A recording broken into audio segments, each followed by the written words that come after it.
Yummy, yummy. Ah, that's so good. You might notice that I look a little different today. Unfortunately, I lost everything. And let's just say Etz is going to be a little angry with what I'm about to do. Etz, if you're watching the video, I recommend you click off now. So that's the thing. When you don't have an elytra, you just kind of improvise. All right. I'm up here. Let's see what we can do.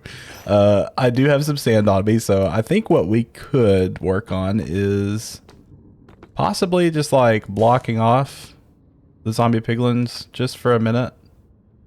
We'll get them going and break it, and then oh no, okay. Yeah, I had a feeling that was gonna happen.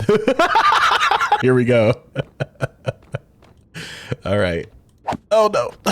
It's just so scary before you hit them. So I think we have successfully made it this time. I was a little worried it was going to happen again. But yes, we'll begin collecting our XP and I will be one happy waffle. Whoa. All right. To some degree, I am about as geared up as I'm going to be. And I'm going to stay out of the air for a time because, yeah, elytras just get me killed. And well, I brought some diamonds to do some shopping. I was wanting to check out a new shop called the Witch's Brew. Right here. This is Drago's new shop, and I am definitely needing some potions just to keep myself safe. I'm like gonna go hardcore about safety now. This is very clean. I like it. It's got it set up like it's maybe like a bar and a tap. That is very cool. Very nifty. 3 for 1 diamond. That's a pretty good price. We'll do 3, get a couple more potions, and look more around spawn. Oh, by the way, Drago Witch wanted some green heads that I had bought from the merchant, so I got a reward for those. So it has been a long, arduous journey to get back home. Drago Witch said that she had left payment in my house for the green head. Yeah, I'm telling you, these prison members are crazy about these things. Just like give them the Hermitcraft heads and get like sweet payments for it. Let's go in here and see what she has dropped off. I don't recognize this shulker box, so I do say this is it. Oh my god. That might have been the craziest payment I've ever received in Minecraft history. So thank you, Drago Witch. Never have I had someone want to give away Elytra, but I actually took that one, went into the end, and I stocked back up on my gear. So we are good to go. We got a bunch of stuff. I went about 16,000 blocks, died, but I had backups. I put them in my ender chest and popped back through, and there we go. We are all geared up for episode 2 and beyond. So really big thanks. And this is Regent Titan's build. Very, very cool. He had just done this like offhandedly. You want to look, check out more of the lore behind it. Check out his video. It's really cool. So in episode 1, I failed to mention the cool thing about P.R.I.S.M SMP and what's unique to it, which is guilds. This is the Masons Guild, which is a really good example of like some of the buildings that are being pulled off as far as their headquarters. This is massive and looking really awesome. Etz is part of this, and I think Regent Titan is as well. I think Etz is actually the leader of the Masons Guild. He has a tunnel bore underneath. I mean, this massive, like, hand constructed ravine with TNT. There is a tunnel bore down here, so this is how he's getting his materials to sell. We might be able to see this redstone contraption. There it is. Very nifty. He was like showing it off the other day. Very cool. But there's other ones as well, like the Mages Guild or the Druids Guild, the Farmers Guild, Adventurers Guild. This is very cool. There's some really neat things to explore, and I haven't decided what I'm going to be part of yet. But I think you could be a member of 3 of them. If you're a leader, you can only be a member of 2 of them.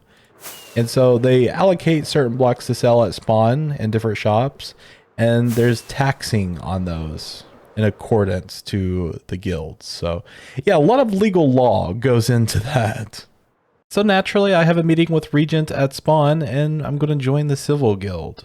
So on the Civil Guild side of things, there's not really a join. I mean, obviously there's the town hall there. There's not really a join metric for it, really. It's very much a public service. There's no earning potential really in it. It's one can quote unquote join it.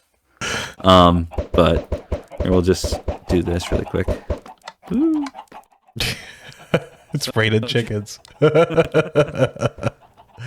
So like in here, I've been meaning to come back and do interior decoration on this, and I've got signs down here. So server task and showcase rooms. This would be like, unique items anybody wants to showcase in here. It's a bunch of showcase people lost and found. So if anyone finds like shulker, like a little decorated lost and found kind of archive. This was supposed to be a notice and bulletin board for people to put up signs with thing like one stuff, that kind of thing.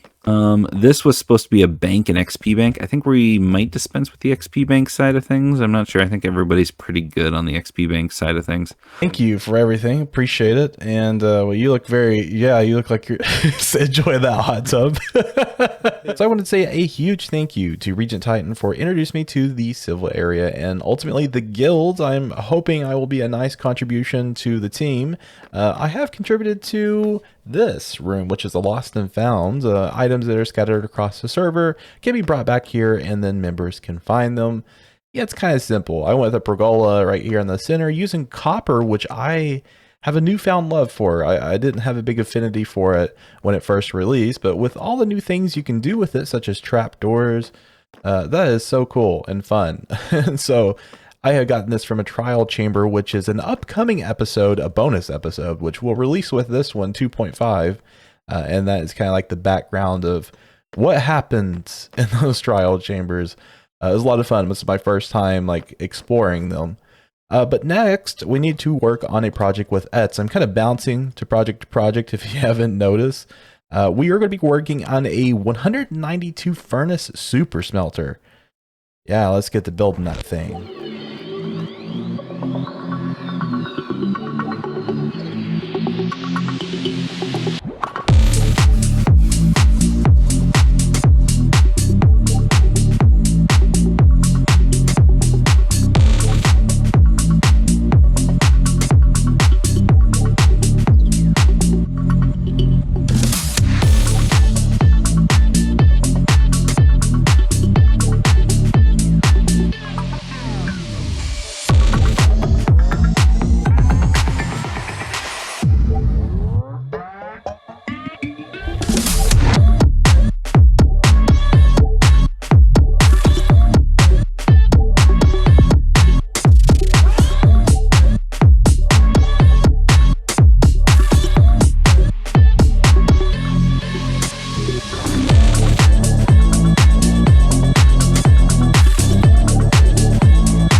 What a spot of deja vu. If you've been a long time watcher of the channel, you might recognize this design.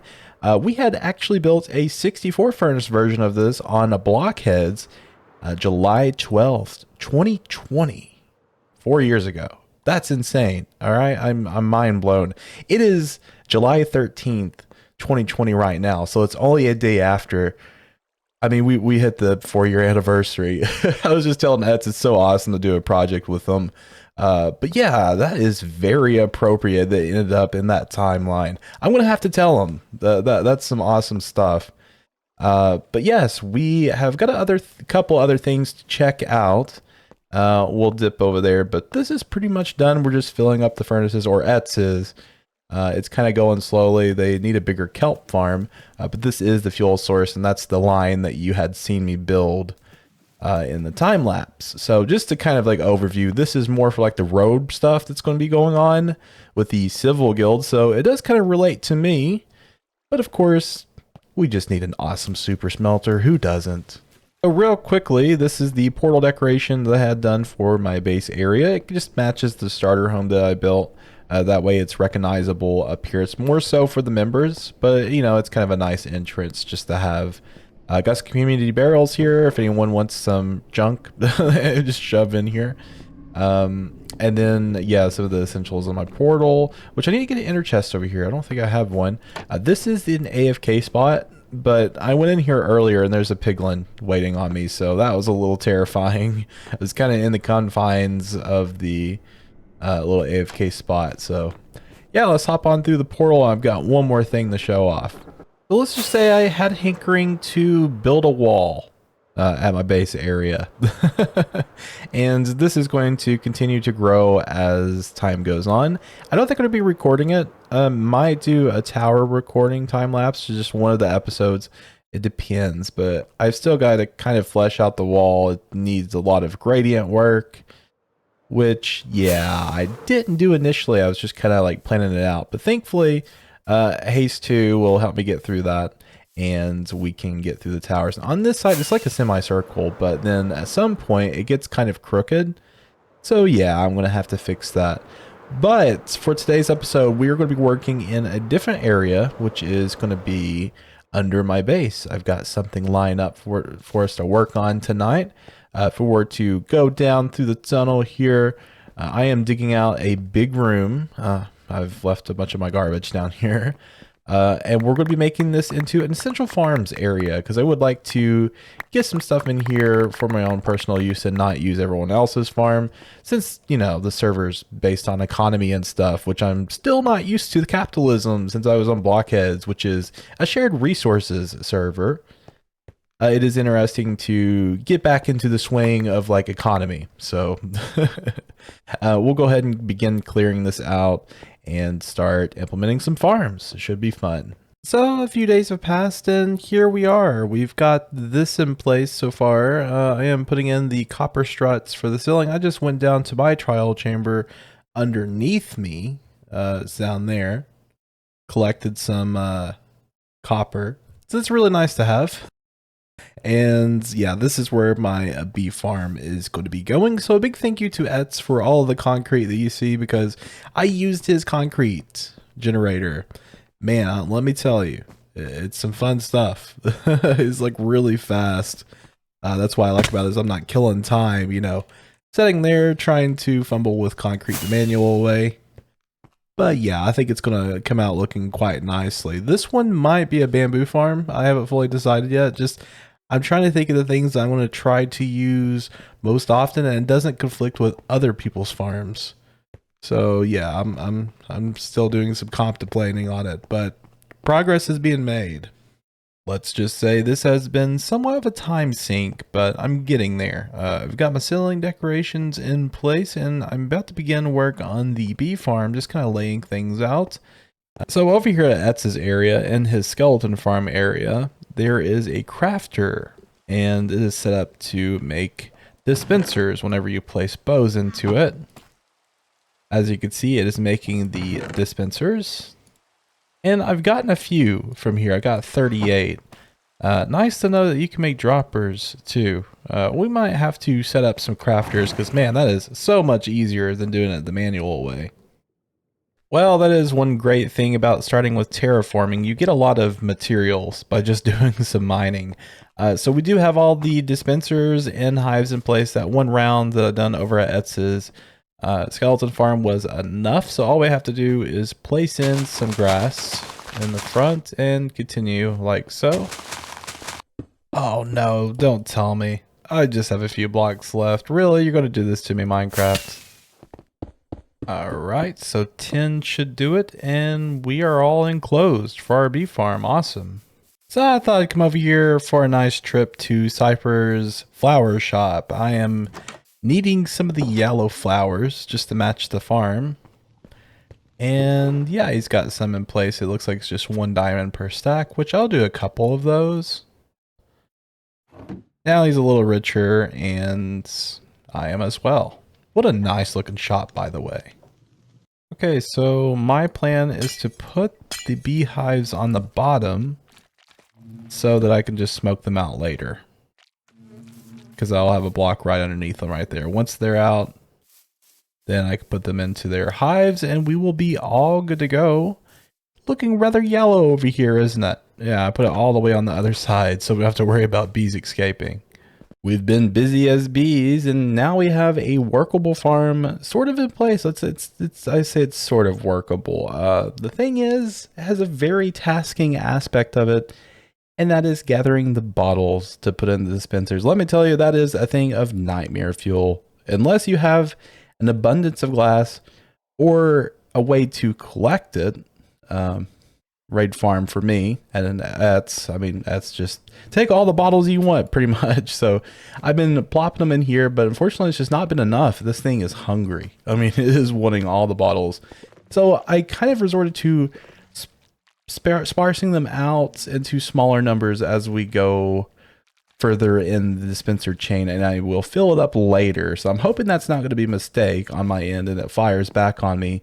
But for the time being, I'm thinking just filling all the dispensers should work. But the thing about this design is, if all slots are not filled in with an empty bottle, then it will pull the honey back into the bottle, into the dispenser, from what I understand.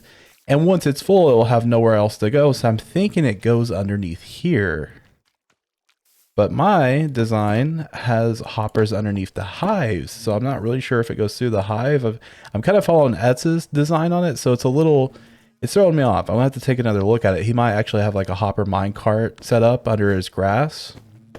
But I could be totally wrong on that. Maybe I just don't fully understand the picture. But if we were to go down here real quick, we can look at some of the new circuitry that's going on with the crafters. Yeah, I had a little bit of a weird time understanding these, and then Etz explained it to me.